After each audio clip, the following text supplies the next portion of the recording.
Sa tuwing handaan lang din ba kayo nakakatikim neto? Ako rin, pero ngayon cravings na lang. O siya, magluto na tayo. Ito pala ang mga ingredients niya. Ang pork ay minarinade ko na rin sa toyo at paminta, pati ang pork liver, tomato paste, carrots, potato, hotdog, garlic, onion, pork cube, liver spread at sugar.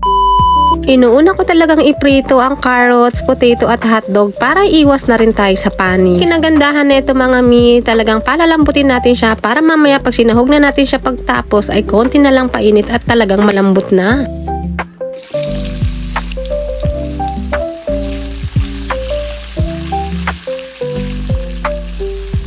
Itirinito na natin lahat ng mi hanggat maging okay siya at pagkatapos niyang maprito lahat ay itabi na natin at iset aside na natin siya. Igigisa na natin ng sibuyas at bawang mga mi hanggang mangamoy ang aroma niya at talagang mag-translucent na si sibuyas at bawang.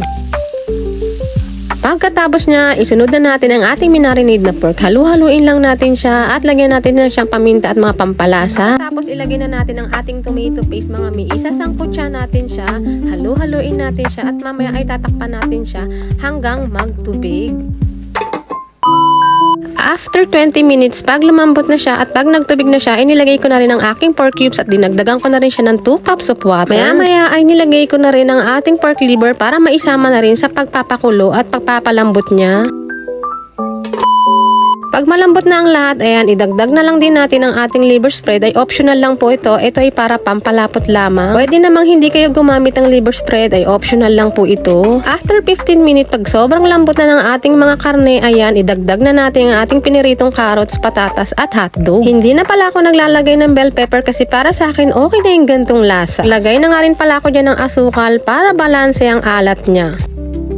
After ng 5 minutes sa pagpapakulo niya, ayan na mga mi, ready na siya at luto na siya. See you sa aking next vlog. Salamat sa panonood. Ingat kayo and God bless.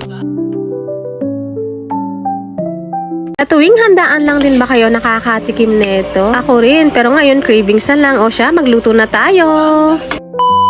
Ito pala ang mga ingredients niya. Ang pork ay minarinade ko na rin sa toyo at paminta, pati ang pork liver, tomato paste, carrots, potato, hotdog, garlic, onion, pork cube, liver spread at sugar.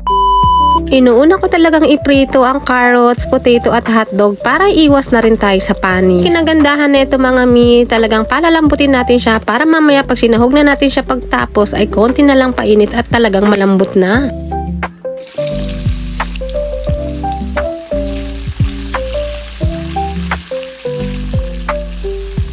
Itirinito na natin lahat ng mi hanggat maging okay siya at pagkatapos niyang maprito lahat ay itabi na natin at iset aside na natin siya. Igigisa na natin ng sibuyas at bawang mga mi hanggang mangamoy ang aroma niya at talagang mag-translucent na si sibuyas at bawang.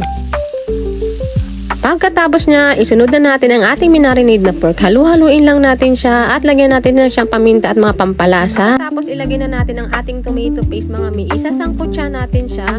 Halu-haluin natin siya at mamaya ay tatakpan natin siya hanggang magtubig. After 20 minutes, pag lumambot na siya at pag nagtubig na siya, inilagay ko na rin ang aking pork cubes at dinagdagan ko na rin siya ng 2 cups of water. Maya-maya ay nilagay ko na rin ang ating pork liver para maisama na rin sa pagpapakulo at pagpapalambot niya.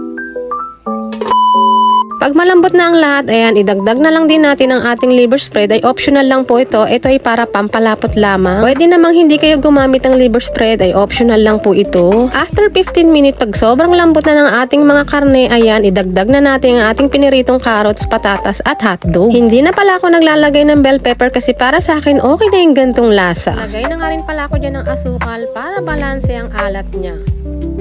After ng 5 minutes sa pagpapakulo niya, ayan na mga mi, ready na siya at luto na siya. See you sa aking next vlog. Salamat sa panonood. Ingat kayo and God bless.